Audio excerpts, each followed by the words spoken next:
En la actualidad, no es difícil asociar la figura de Al Capone con el estereotipo de mafioso que el cine nos ha dado. Desde aquella primera adaptación de Scarface en los lejanos 1932, pasando por su influencia en la trilogía del Padrino y por la soberbia interpretación de Robert De Niro en Los Intocables. Su imagen ha quedado en el inconsciente popular cuando evocamos al líder de una organización mafiosa. Su personalidad magnética y su carisma desmedido los transformaron en un personaje notable.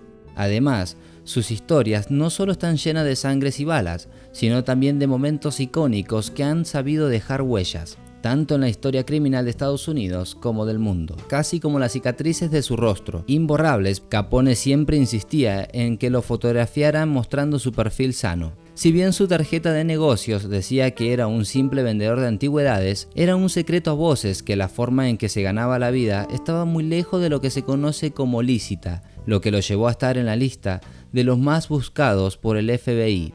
Pero ¿cómo fue el final de su imperio? ¿Quiénes seguían sus pasos esperando un error para eliminarlo? ¿Cómo fue que finalmente lograron ponerlo tras las rejas? A continuación, veremos cómo el hombre que supo tenerlo todo terminó sus días solo, apenas consciente y alejado de la vida delictiva que lo supo poner en primera plana de los diarios. Aprovecho esta breve pausa para mencionarte que si te gustan videos documentales y relatos misteriosos, puedes suscribirte a mi canal y seguirme en mi Instagram, donde estoy publicando constantemente cuando subo videos nuevos. Alphonse Gabriel Capone nació el 17 de enero de 1899 en Brooklyn, Nueva York. Hijo de inmigrantes italianos. Su padre era almacenero y más tarde fue barbero, mientras que su madre trabajaba como costurera. Tenía 8 hermanos, por lo que su familia debía esforzarse para salir adelante. Pero al pequeño Al le gustaba pasar sus días en la calle y a la edad de 14 años abandonó la escuela. Más allá de su falta de atención y sus repetidas ausencias, el punto final a su educación lo puso la agresión a una profesora. Parecía que desde temprana edad su temperamento sería su guía a la hora de actuar. Su adolescencia la pasó entre bandas callejeras que cometían delitos menores, y allí conoció al gángster Johnny Torry, quien lo reclutó y lo puso bajo su cuidado. La preferencia de Torry fue casi inmediata, fue su mentor y formador. Pero ¿por qué le decían Scarface, cara cortada? Ese sobrenombre que la película protagonizada por Al Pacino popularizó. Resulta que en 1920 Capone era el guardaespaldas de Frankie Yale, un gángster dueño de un bar llamado Club Harvard. Cierta noche, el rufián Frank Galluzio llegó al lugar junto a 2 hermosas mujeres. Capone, deslumbrado por la belleza de una de ellas y bastante pasado de copas, le soltó un piropo sin saber que se estaba dirigiendo a la hermana de Galluzio. La situación se fue descontrolando de a poco y los golpes no se hicieron esperar. La pelea podría haber terminado en una simple riña de bar, pero al parecer Galluzio quería dejar su nombre en la historia y sacó una pequeña navaja. Con precisión de borracho, tajió la cara de su contrincante 3 veces, que dieron como resultado 30 puntos de sutura. Por si fuera poco, Capone tuvo que pedirle disculpas por orden de su jefe. A partir de ese día, si le preguntaban, Al Capone daría varias versiones sobre sus cicatrices, desde su barbero inútil hasta que eran secuela de la Primera Guerra Mundial, de la cual, por supuesto, no había participado. Paradójicamente, tiempo después, contrataría a Frank Galluzio, su agresor, como guardaespaldas, y este nunca lo traicionaría. La violencia sería el denominador común en la vida de Al Capone, y no tendría miedo en usarla cuando lo creía necesario. La década de 1920 encontró a Al Capone establecido en la ciudad de Chicago. Había sido llamado allí por su ex jefe Johnny Torrio, quien lo requería para que le ayude en diversos trabajos. Rápidamente se convirtió en su mano derecha y cuando Torrio sufrió un atentado que lo tuvo al borde de la muerte en 1925, el cual lo llevó a retirarse, obtuvo el mando de sus operaciones y todo su poder. Capone siempre buscaba una oportunidad para resaltar y tratar de obtener algún beneficio. Era una persona hábil para los negocios, que estaba al tanto de la situación económica del país. Tal es así que solía anunciar cuando la bolsa caería e instaba a sus conocidos a vender acciones en determinados momentos. De esa manera comenzó a transformar sus intereses e inversiones, ingresando a los sindicatos de transporte y de leche, logrando que la mayoría de las actividades productivas de la ciudad quedaran bajo su manejo. El hecho de resaltar no era un objetivo menor para Capone, quien, a pesar de ser un personaje controversial ligado a la violencia y el delito, no recibía el desprecio del ciudadano común. Sus negocios en las sombras se contraponían a su figura pública. Le gustaba ser protagonista y buscaba destacar en la vida diaria de la gente.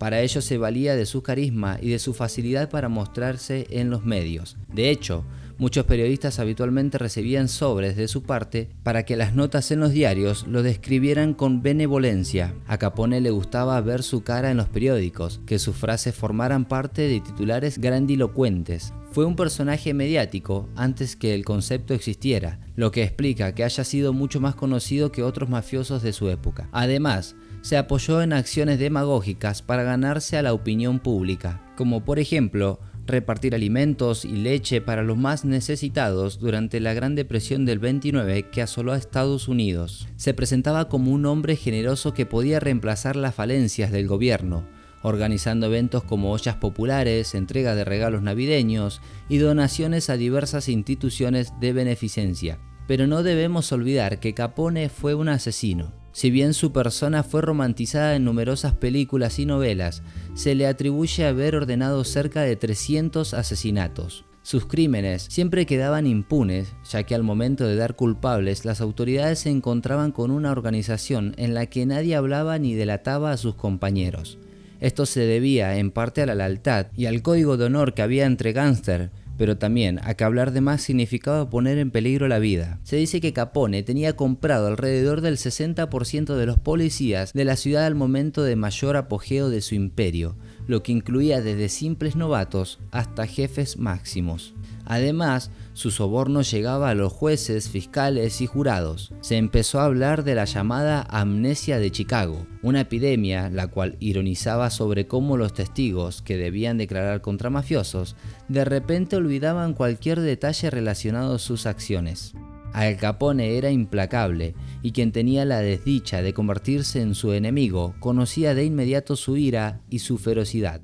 Para lograr su ambición y ser el líder del mundo criminal de Chicago, debía ir contra todos, ya fuera bandas rivales, policías, políticos o incluso ex socios y ex jefes. Pero llegar a la cima tenía sus consecuencias, y una de ellas era estar en la mira de todos. Asesinar al Capone podía significar tanto una oportunidad de negocios como una forma de ganarse el respeto en una ciudad que respondía a su dominio. Para evitar que sus múltiples enemigos lo liquidaran, tomaba las debidas precauciones. Si bien había vivido en el Hotel Hawthorne, pronto se mudó al Hotel Lexington, el cual contaba con varios túneles subterráneos que conectaban con otros edificios. Estos habían sido construidos para facilitar el transporte de mercancía en tiempos de frío extremo. Sin embargo, para Capone estos túneles eran el instrumento ideal para escapar en caso de que las cosas se complicaran.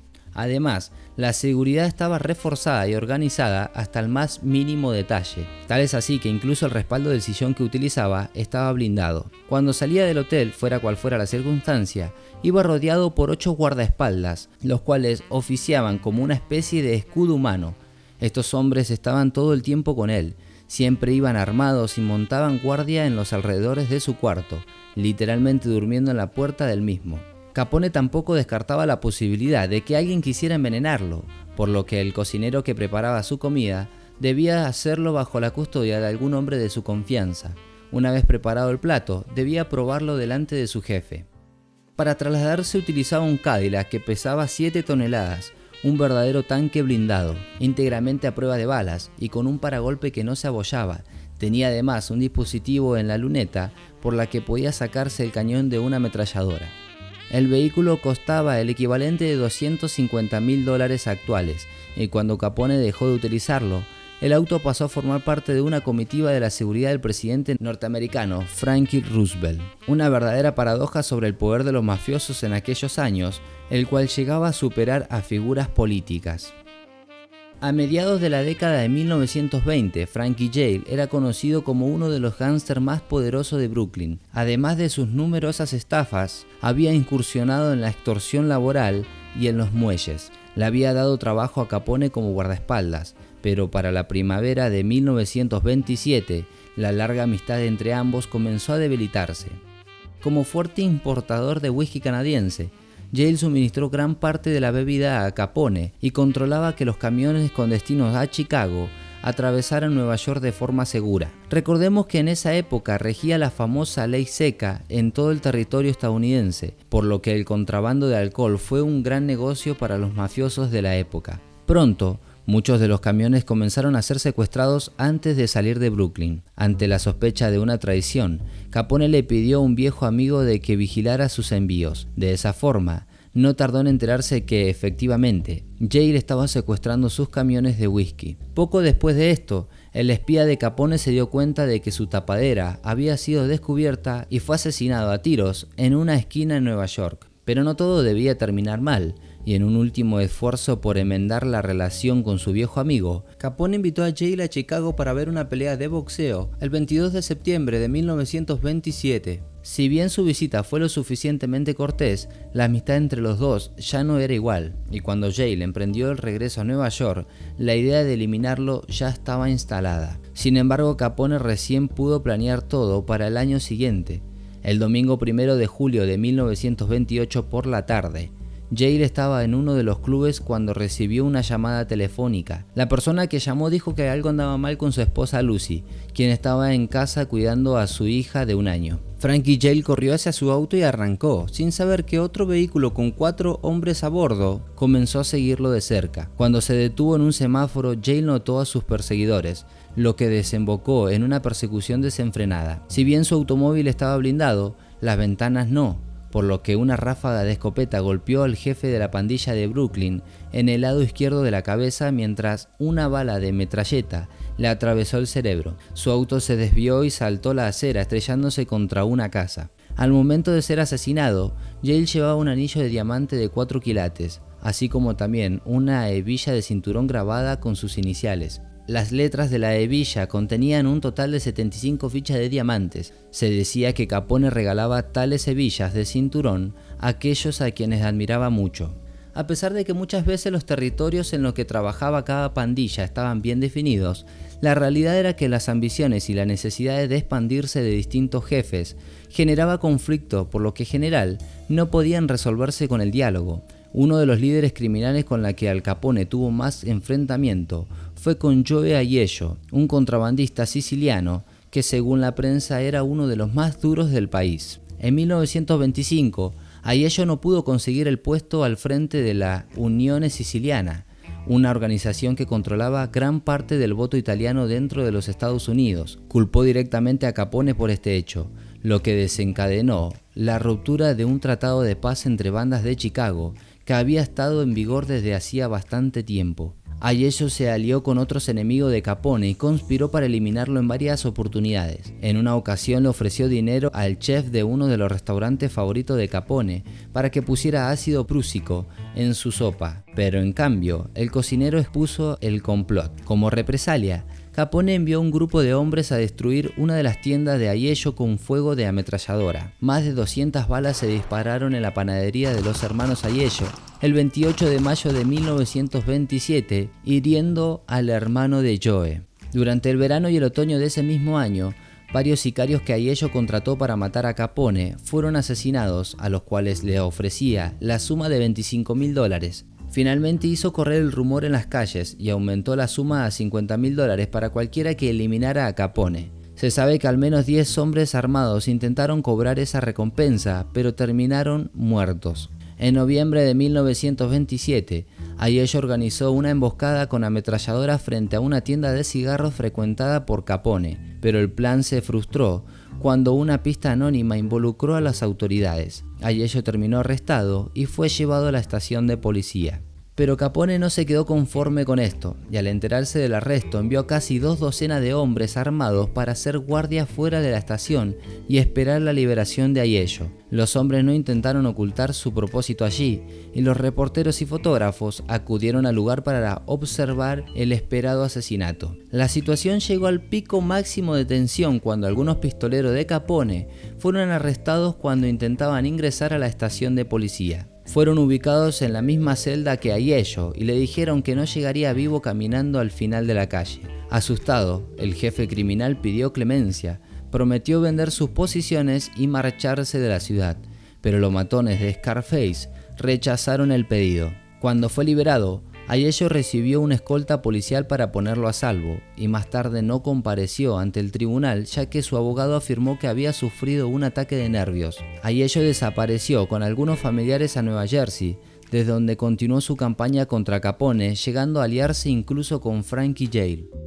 Para 1929, Al Capone continuaba en ascenso y hasta sus oídos llegó el rumor de que 3 de sus hombres se habían asociado a Aiello para eliminarlo. Una vez enterado de la conspiración, Al Capone invitó a los 3 a cenar a su casa, pero a la hora de los postres, su guardaespaldas lo ataron a sus sillas y Scarface se encargó de golpearlos con un bate de béisbol hasta dejarlos casi muertos. Posteriormente, lo remataría de un disparo a cada uno. El final de Joe Aiello fue el esperado para un hombre con su estilo de vida, y en octubre de 1930 fue asesinado en una emboscada con ametralladoras. Nunca se pudo probar la mano directa de Al Capone en esta muerte, por más que las circunstancias eran muy claras. Uno de los principales rivales de Capone por el control del territorio era George Clarence Bugs Moran, un gángster que también estaba involucrado en el tráfico de alcohol. La escalada de violencia llegó a su punto máximo con la infame matanza de San Valentín, ocurrida el jueves 14 de febrero de 1929. Ese día la ciudad de Chicago amaneció nevada. Alrededor de las 10:30 de la mañana, 7 miembros de Northside Gang, banda de raíces irlandesas liderada por Bugs Moran, llegaron a un almacén ubicado en el barrio Lincoln Park. Les había pasado el dato de que un cargamento de whisky proveniente de Detroit les sería entregado allí a un precio muy barato. Sin embargo, el dato era falso. Era todo una trampa planificada por la banda de Capone. Momentos después, llegó al lugar una patrulla de policía seguida de un auto particular. Esto les pareció extraño a los miembros de la pandilla de Moran, ya que el día anterior habían pagado el correspondiente soborno para que las autoridades no los molestaran en sus tareas. Por su parte, Bugs Moran se había despertado tarde y cuando llegó al almacén vio a los policías desde lejos. Confundido, intuyendo que la situación no era normal, decidió mantenerse al margen y esperar en un bar cercano. Algunas versiones indican que los 5 hombres que llegaron al almacén, 4 estaban vestidos con uniforme de policía. Otras versiones dicen que los disfrazados eran 2 o 3. De cualquier manera, ingresaron al lugar y obligaron a los miembros de la banda de Bugs Moran a ponerse contra la pared. Estos colocaron sus manos en la espalda a la espera de ser esposados. Sin embargo, lo que recibieron fue ráfagas de ametralladoras Thompson y disparos de escopetas y pistolas calibre 45. Algunos testigos del vecindario dijeron que luego del tiroteo vieron salir del almacén a los hombres de civil con las manos en alto, seguidos por la policía que los apuntaba. El grupo de Al Capone simulaba un arresto y subiéndose todos a la patrulla, se alejaron del lugar. Cuando los investigadores llegaron, uno de los miembros de la banda de Moran aún vivía. Los oficiales le preguntaron quién había sido el autor de tan terrible hecho, pero el gángster no dijo nada. A pesar de estar agonizando y teniendo la oportunidad de mandar a sus asesinos a la cárcel, eligió respetar el código de silencio de la mafia y falleció 3 horas más tarde en el hospital sin dar ningún nombre. Inmediatamente las sospechas se inclinaron por Al Capone, pero Scarface se defendió alegando que el 14 de febrero estaba en Miami. Su coartada no convenció a Bugs Moran, que llegó a decir que la situación ocurrida en el almacén era un ataque que tenía su estilo, y posteriormente si rompería el código de silencio de la mafia, acusándolo abiertamente con las autoridades. Sin embargo, fue en vano. A partir de la matanza de San Valentín, el poder de Bugs Moran comenzó su declive y paulatinamente fue abandonando el territorio. Mientras tanto, el ascenso de Capone fue imparable. El camino estaba libre y ya no había ningún obstáculo importante para que se convirtiera en el rey del AMPA de Chicago. Si bien Al Capone consolidó su imperio criminal principalmente por el contrabando de alcohol en los años de la ley seca, sus negocios eran mucho más que la venta ilegal de bebidas. Su organización se encargaba también del juego clandestino, trabajo de protección y prostitución. La vanidad y la soberbia lo habían colmado, y Capone confiaba ciegamente en el sistema corrupto que había montado a su alrededor. Para finales de la década del 20, el Tribunal Supremo aplicó un impuesto que obligaba a tributar los ingresos que se obtenía ilícitamente. Las grietas legales para tratar de encarcelar a Capone eran pocas, y el gobierno de Estados Unidos sabía que investigar su contabilidad era una buena opción para atraparlo. Fue en estos años que el famoso agente del tesoro Eliot Ness y su equipo de intocables, un grupo de agentes incorruptibles, comenzó a seguirle los pasos. Asimismo, fueron ayudados por el investigador Frank J. Wilson, quien logró dar con una serie de recibos que implicaban a Capone con dinero ingresado del juego ilegal y la evasión de impuestos. El tercer factor determinante para lograr acusar a Scarface fue Edward J. O'Hare. Él era un abogado que trabajaba como su asesor de negocios y que, por razones que no se conocen bien, actuó como doble agente y traicionó a Capone. Ayudó a los agentes federales a interpretar y descifrar los libros contables del líder mafioso, además de identificar el encargado de dichos libros, quien resultó un testigo clave en el proceso. El juicio fue en 1931 y O'Hare cobró más relevancia ya que en determinado momento informó al juez que Capone había sobornado a todo el jurado, compuesto por 12 ciudadanos estadounidenses. El aviso terminó por diezmar los planes del gángster y el juez reemplazó a todos los integrantes del jurado. Encerró a los nuevos en un hotel y los confinó con una guardia estricta para que nadie de la banda de Capone tuviera acceso a ellos. El resultado fue contundente. El 17 de octubre de 1931, Al Capone fue condenado a 11 años de prisión. Este fue el primer paso de su caída, aunque no el definitivo. Fue enviado a una prisión de Atlanta, pero su imperio era tan grande y sólido que Capone podía seguir controlando todo desde su celda. Tenía facilidades para recibir visita y podía dirigir a los guardias a su antojo. Entonces, luego de una denuncia periodística que exponía su confortable situación, las autoridades decidieron trasladarlo a Alcatraz en 1934. En la famosa Roca, su influencia se acortó rápidamente y su reinado se fue extinguiendo poco a poco. Pasando la mitad de la década del 30, Al Capone era uno de los reclusos más famosos de Alcatraz. Sin embargo, un deterioro progresivo e indetenible lo fue consumiendo. Sufrió demencia y pérdida de memoria, todo producto de una sífilis que había contraído en la adolescencia y que nunca se había tratado porque le tenía miedo a las agujas. Sus últimos años en prisión los pasó en el hospital y el 16 de noviembre de 1939 fue liberado por problemas de salud. En su estado deplorable y sin poder caminar, pasó a depender económicamente de sus hermanos. Se mudó a Miami junto a su esposa, quien lo cuidó y estuvo a su lado hasta el final. Sin embargo, al parecer Scarface nunca se había olvidado del abogado que lo había traicionado, quien había revelado secretos sobre su organización a los federales. Fue asesinado el 8 de noviembre de 1939. Ese día, O'Hare estaba armado, algo impropio de él, y 2 hombres lo alcanzaron en su auto y le dispararon mientras manejaba. Murió al instante y su vehículo subió a la acera e impactó contra un poste. Si bien nunca se pudo relacionar esta muerte directamente con Capone, se dice que esta fue su última venganza, un acto final para intentar despedirse a lo grande. El imperio del Capone fue breve, sin embargo su leyenda se perpetuó en el tiempo y se convirtió en el arquetipo de mafioso por excelencia. Su forma de hacer las cosas y la violencia descarnada con la que afrontaba cada situación lo pusieron en un lugar notorio de la historia. La ciudad de Chicago le perteneció y llegó a dar temor incluso a mafiosos de otras ciudades. Tal es el caso de Lucky Luciano, un célebre criminal de Nueva York que llegó a decir que Chicago es una ciudad de locos, nadie está seguro en las calles. Sin embargo, su final fue mucho menos estruendoso. Su salud era muy frágil y su memoria era un laberinto confuso. Estaba arruinado, física y mentalmente débil. El 21 de enero de 1947, Al Capone sufrió un derrame cerebral y tan solo 4 días después, el 25 de enero, murió a causa de una neumonía. En su lápida, como una súplica, reza la leyenda: Jesús mío, ten compasión.